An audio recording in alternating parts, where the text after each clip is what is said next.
Hello everyone, welcome to exam Guruji. मैं हूं professor Soman रिचारिया और आज हम देखने वाले हैं concept of punishment part 2। Concept of punishment part 2 में पिछले वाले पार्ट में अगर आप फर्स्ट वाले पार्ट में देखेंगे जो आपको इसी प्लेलिस्ट में मिल जाएगा, इसका प्रीवियस लेक्चर है वहां पर है, तो वहां पर ध्यान से देखिएगा जरा। पनिशमेंट पार्ट 1 में हम लोगों ने कॉन्सेप्ट की बात की थी, कॉन्सेप्ट ऑफ पनिशमेंट की बात की थी। उसके साथ साथ हमने डेथ सेंटेंस की बात की थी, जिसमें सुप्रीम कोर्ट ने डिसाइड किए गए बहुत सारे केसेस पे वहां पर बात की थी कि कब किस किस केसेस में डेथ सेंटेंस को चैलेंज किया गया था। आज हम कॉन्सेप्ट ऑफ पनिशमेंट पार्ट 2 देखने वाले हैं, जिसमें हम इम्प्रिजनमेंट फॉर लाइफ की बात करेंगे। इम्प्रिजनमेंट क्या होता है, ठीक है। तो इसके लिए हमको सबसे पहले पढ़ना पड़ेगा सेक्शन 52 काइंड ऑफ पनिशमेंट, जो आपको बताता है कुछ 5 तरीके के पनिशमेंट आपको बताता है। कौन कौन सी पनिशमेंट यहाँ पर है, तो बहुत सिंपल से पनिशमेंट है। Death sentence, imprisonment for life, imprisonment, forfeiture of property, fine. और इम्प्रिजनमेंट की बात करेंगे तो सिंपल इम्प्रिजनमेंट और रिगरस इम्प्रिजनमेंट आपको यहाँ पर मिल जाएगा। इसके साथ साथ देखेंगे जब मैं डेथ सेंटेंस की बात करता हूँ तो ये वाला पनिशमेंट हम कंप्लीट कर चुके हैं, प्रीवियस लेक्चर में आपको मिल जाएगा। आज हमारा जो पोर्शन है वो है पनिशमेंट इम्प्रिजनमेंट फॉर लाइफ, जिसको हम लोग कहते हैं आजीवन कारावास। आजीवन कारावास की यहाँ पर बात की जाती है कि आजीवन कारावास कैसे दिया जाएगा, इम्प्रिजनमेंट फॉर लाइफ यहाँ पर कैसे होगी, ठीक है। तो इम्प्रिजनमेंट फॉर लाइफ के बारे में आज हम यहाँ पर बात करेंगे कि आजीवन कारावास क्या होता है, ठीक है। तो सबसे पहले देखेंगे द इम्प्रिजनमेंट क्या होता है। इम्प्रिजनमेंट का मतलब होता है कारावास, ठीक है।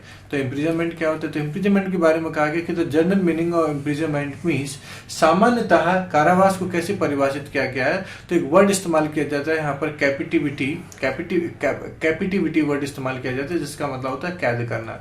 जब किसी पर्सन को कैद में रखा जाता है तो कहा जाता है कि क्या कहलाएगा, इम्प्रिजनमेंट कहलाएगा।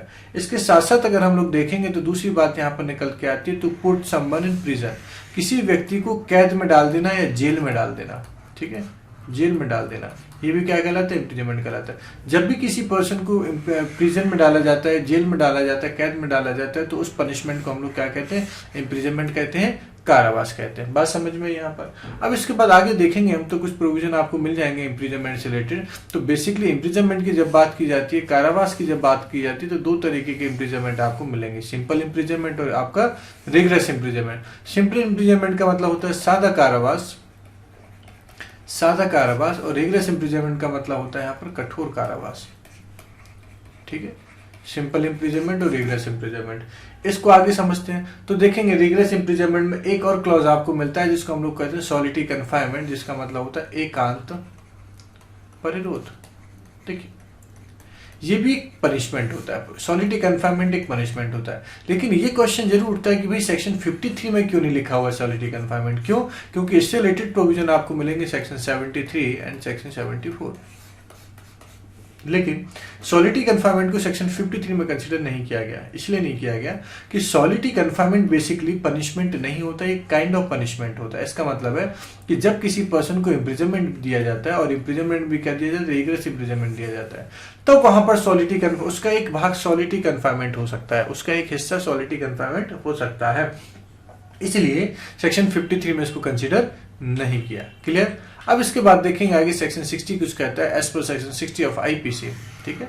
भारतीय दंड संहिता की धारा 60 क्या कहती है कि the competent court has the discretion to decide the description of sentencing, it can be various types like. देखिए अब बेसिकली इम्प्रिजनमेंट जो होगा वो कैसे हो सकता है, इम्प्रिजनमेंट की जो पनिशमेंट होगी वो कैसे होगी according to section 60 of IPC. ये कहता है होली और पार्टली रिगरस, ठीक है। होली का मतलब होता है संपूर्ण, पार्टली का मतलब होता है अंशतः, रिगरस का मतलब होता है कठोर, ठीक है। दूसरा पार्ट आता है होली और पार्टली सिंपल, सादा, कठोर, ठीक है। और तीसरा पार्ट क्या हो सकता है, any term to be rigorous and the rest simple, ठीक है। इन्होंने कहा कि जो भी फिक्स किया जाएगा वो कठोर हो सकेगा और बाकी कैसा हो सकेगा, सादा हो सकेगा। तो किसी भी इम्प्रिजनमेंट को 3 क्राइटेरिया में यहाँ पर हम उनको क्या कर सकते हैं, पनिश कर सकते हैं। 3 क्राइटेरिया का यहाँ पर हम लोग इलस्ट्रेशन दे सकते हैं। बात समझ में। तो ये तो बात होगी सेक्शन 60 की। अब सेक्शन 60 के बाद हम लोग आगे बढ़ेंगे तो देखेंगे यहाँ पर वर्क इनसाइड द जेल। अब जब किसी पर्सन को यहाँ पर रिगरस इम्प्रिजनमेंट दिया जाए तो 3 तरीके के वर्क जो है क्लासिफिकेशन किया जाता है, skilled work, semi skilled work और अनस्किल्ड वर्क। कुछ काम ऐसे होते हैं जो स्किल्ड लोग कहते हैं, जिनमें क्या होता है, कुशलता होती है, उस काम को करने की कुशलता होती है, स्किल्ड होते हैं। कुछ लोग ऐसे होते हैं जिनमें कम कुशलता होती है, मतलब कुछ जानते हैं कुछ परफेक्ट नहीं होते हैं, तो ये क्या कहलाता है, सेमी स्किल्ड कहलाता है। अनस्किल्ड का मतलब उनके अंदर कोई योग्यता नहीं होती, जैसे मजदूरी का काम कैसा होता है, अनस्किल्ड का काम होता है। ठीक है, तो ये सारी की सारी चीजें किस में आ जाएंगी, वर्क में आ जाएंगी कि रिगरस इम्प्रिजनमेंट अगर किसी व्यक्ति को दिया जाएगा तो उसके लिए पनिशमेंट क्या होगी। क्लियर, चलिए आगे देखेंगे। अब आते हैं नेक्स्ट हम लोग सॉलिटरी कन्फाइनमेंट के ऊपर। सॉलिटरी कन्फाइनमेंट का मतलब होता है एकांत परिरोध। ठीक है, एकांत परिरोध। तो एकांत परिरोध को समझिए जरा, तो इसके जो प्रोविजन मिलेंगे आपको सेक्शन 73 एंड सेक्शन 74 और आईपीसी आपको मिल जाएंगे। ठीक है, solitary confinement is the form of imprisonment which N इनमेंट is isolate from any human contact. देखिए, इसमें पर्सन को क्या कर आइसोलेट कर दिया जाता है किसी भी मानव संपर्क के। ठीक है, with the except of the member of prison staff. ठीक है, लेकिन प्रिजन स्टाफ तो वहां पर रहता है। ठीक है, इसका मतलब होता है सॉलिटरी कन्फाइनमेंट को हम लोग बोलते हैं एकांत में रख देना है इसको। एकांत मतलब होता है कि जहां कोई आना जा ना सके और वहां पर उसको बंद कर दिया जाता है। बेसिकली ये प्रायश्चित करने के लिए होता है, एनलाइटमेंट के लिए होता है कि आपको कुछ आत्मज्ञान प्राप्त हो, आपको प्रायश्चित हो सके जो भी आपने ऐसे काम वहां पर किए हैं। तो इसलिए सॉलिटरी कन्फाइनमेंट का पनिशमेंट यहाँ पर दिया जाता है। इसको देखेंगे तो सेक्शन 74 और सेक्शन 75 आपको दो प्रोविजन यहाँ पर मिल जाएंगे। बेसिकली ये सेक्शन 73 एंड 74 है ये। ठीक है, सेक्शन 73 एंड 74। चलिए आगे देखेंगे सेक्शन 73 क्या कहता है, धारा 73 ऑफ आईपीसी क्या कहता है। तो देखिए जरा, धारा 73 ऑफ आईपीसी क्या कहता है कि the code gives the description of the way punishment to be ordered by the court.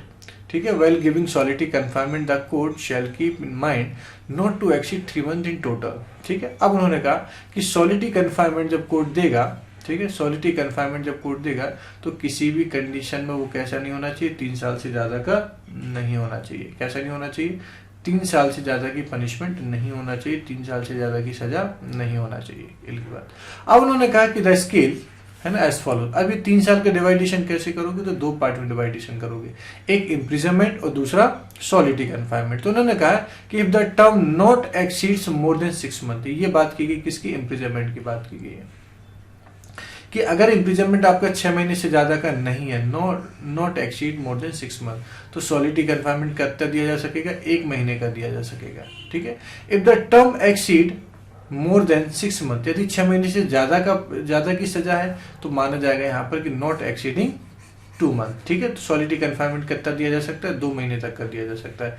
यहाँ पर ध्यान रखना जरा, 1 महीने तक का, यहाँ पर 2 महीने तक का। ठीक है, और यहाँ पर देखेंगे कि if the term exceed 1 year, 1 साल तक इसको एक्सीड कर जाती है तो solitary confinement not exceeding 3 month. ठीक है, तो ये कैसी नहीं होगी आपकी, 3 मंथ से ज्यादा की नहीं होगी, 3 मंथ से ज्यादा की नहीं होगी। बात समझ में। तो इस तरीके से सेक्शन 73 के प्रोविजन यहाँ पर क्या किए जाते हैं, लागू करवाए जाते हैं। सेक्शन 73 के प्रोविजन करवाए जाते हैं। तो सेक्शन 73 बेसिकली आपको क्या बताता है, लिमिटेशन के बारे में बताता है कि सॉलिटरी कन्फाइनमेंट किसी भी कंडीशन में 3 महीने से ज्यादा की नहीं होगी। और स्किल बता दिया कि अगर इम्प्रिजनमेंट कितना है, 6 मंथ तक का इम्प्रिजनमेंट है तो सॉलिटरी कन्फाइनमेंट 1 मंथ तक का होगा। अगर इम्प्रिजनमेंट कारावास 6 महीने से ज्यादा का हो रहा है तो फिर वहां पर 2 महीने तक का सॉलिटरी कन्फाइनमेंट एकांत परिरोध हो सकता है। और थर्ड अगर हम बात करें, if the term exceed 1 year, अगर आपका कारावास 1 साल से ज्यादा का हो जाता है तो फिर वहां पर किसी भी कंडीशन में सॉलिटरी कन्फाइनमेंट 3 महीने से ज्यादा का नहीं होगा। क्लियर, तो ये बात करता है सेक्शन 73। अब सेक्शन 73 के बाद देखेंगे section 74।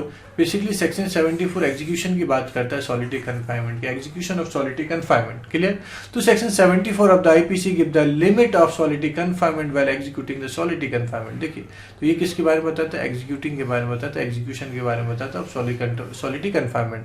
The duration shall not exceed 14 days. देखिए, उन्होंने कहा कि जब कभी भी आप सॉलिटरी कन्फाइनमेंट दोगे तो एक बार में कैसा नहीं होना चाहिए, 14 डेज से ज्यादा का नहीं होना चाहिए। ठीक है, एंड फर्दर, ठीक है, और इसके बाद ध्यान रखना कि जितना आप सॉलिटरी कन्फाइनमेंट दोगे उतना आपको गैप भी देना पड़ेगा अगले सॉलिटरी कन्फाइनमेंट के लिए। ठीक है, तो ये इसका सिस्टम होता है।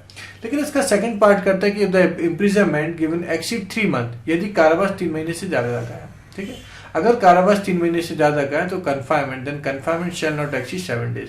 तो यहाँ पर फर्क सिर्फ इतना सा हो जाएगा कि 14 डेज की जगह आप एक बार में कितना दे सकते हो, 7 दिन तक का दे सकते हो। और अगर 7 दिन का देते हो तो फिर आपको गैप भी उतना ही रखना पड़ेगा अगले सॉलिटरी कन्फाइनमेंट के लिए। ठीक है, तो ऐसे करके सेक्शन 74, तो सेक्शन 73 और सेक्शन 74 दो तरीके के प्रोविजन आपको यहाँ पर मिल जाएंगे जो क्या करते हैं, सॉलिटरी कन्फाइनमेंट के बारे में बताते हैं। तो सेक्शन 73 आपको एक स्केल के बारे में बताता है और मैक्सिमम पनिशमेंट के बारे में बताता है।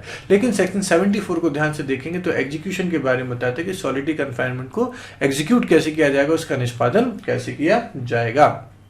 अब देखिए सेक्शन 73 और 74, इसका मतलब है कि सॉलिटरी कन्फाइनमेंट से रिलेटेड आपको एक बहुत महत्वपूर्ण केस मिल जाएगा जिसका नाम है सुनील बत्रा। ठीक है, सुनील बत्रा वैसे दिल्ली एडमिनिस्ट्रेशन का एक फेमस जजमेंट है, इसको जरा आप लोग रीड कर लीजिएगा। अगर आपको याद हो तो हबीस कॉर्पस में भी इस तरीके का केस हम लोग वहाँ पर पढ़ते हैं। सीआरपीसी में जब हम सेक्शन 41 पढ़ते हैं, जब अरेस्ट वाले ग्राउंड पढ़ते हैं, तब भी सुनील बत्रा का जजमेंट काफी रिलेवेंट जजमेंट माना जाता है। तो सुनील बत्रा का जजमेंट सारा का सारा अरेस्ट से रिलेटेड है, गिरफ्तारी से संबंधित यहाँ पर माना जाता है। ठीक है, इसके बाद त्रिवेणी का भी केस आता है, त्रिवेणी वर्सेस स्टेट ऑफ गुजरात का। ये भी सारा का सारा जो है आपका सॉलिटरी कन्फाइनमेंट से रिलेटेड है, एकांत परिरोध से संबंधित है। क्लियर बात? तो ये जजमेंट जरा ध्यान रखना। चलिए, thank you so much. I hope आपको लेक्चर समझ में आया होगा। ठीक है, इसमें कोई भी क्वेरी होती है, कोई भी डाउट होता है तो आप कमेंट बॉक्स में कमेंट कर सकते हैं। Thank you.